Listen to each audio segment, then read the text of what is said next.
So I just finished watching Bird Box, and honestly, it was pretty cool. I liked it.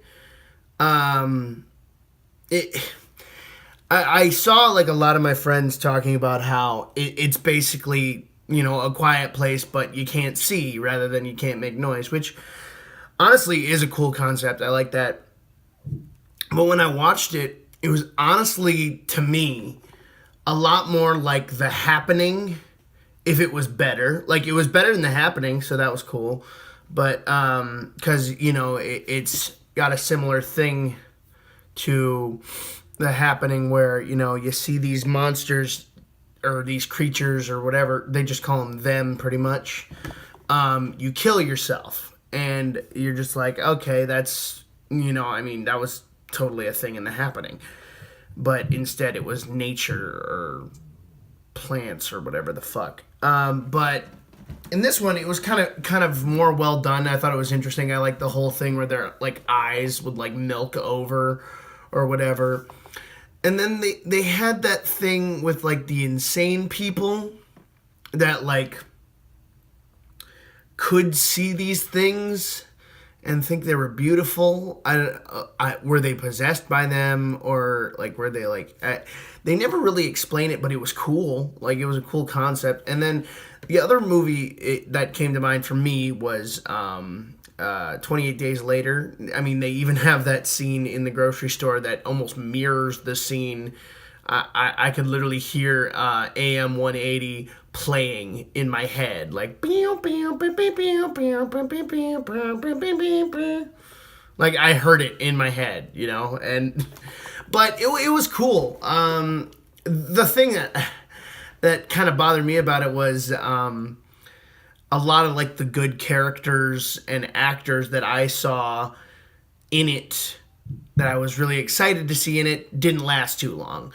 Like Sarah Paulson, I mean, her and Sandra Bullock's relationship was like set off right from the get-go, and it was awesome. Like you believed these two were sisters, and it really worked. And then you got characters like Douglas, who was John Malkovich's character, B.D. Wong's character, Little Rel, who is still he's great. I love him in Get Out. His character in Get Out is probably one of my favorite characters in recent movies. Then you got like MGK, and you got Brenda from Maze Runner, and then you got that girl from I think it's called Dumpling or something. I don't remember what it's called, but it's a Netflix show, I think, with Jennifer Aniston about like pageants or something like that. The other pregnant girl. Anyway, but I really thought it was... I saw everyone's problems with it. Like, I get that. I definitely get why there were problems with it. But I don't know. It was a fun time. Like, I enjoyed it. It was cool. It was a different concept. Tom. He was the other character I really liked. It was the guy who played Nebraska in the new Predator movie, who was, like, in my opinion, the best character of the new Predator movie. I mean, Boyd Holbrook's character was cool, too, but I really like him, the guy who played Nebraska.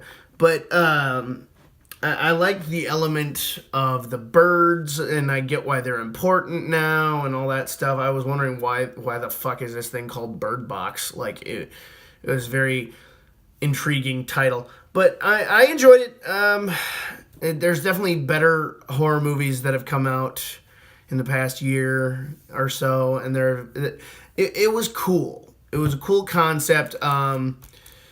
The thing I really liked was the thing I don't think a lot of people touched on, or at least from what I've seen, was the whole thing about how insane people want you to see them. Like they're like I don't even know what a word for them would be, but it was cool. Dave Dastmalchian, especially one of my favorite character actors out there. He was one of the Marauders, I think they were listed as in the credits, but he was the one like it's the guy from the coin flipping scene from The Dark Knight. Everybody knows who I'm talking about. Kurt from Ant-Man. But he's great in everything, and I want him to be in more stuff. And I was mad he was only in this movie for like 5 seconds.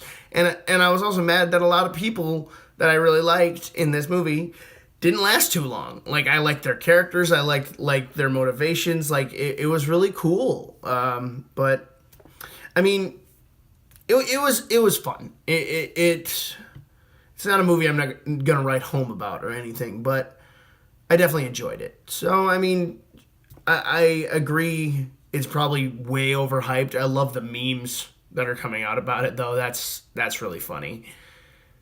But, anyway, keep it real, keep it super, keep it awesome. I'm Mitch Gibson. Look out for my new episode of the Mitch Stream. Also, there's a new episode of That Weird Podcast on iTunes and SoundCloud. Thanks for watching, guys.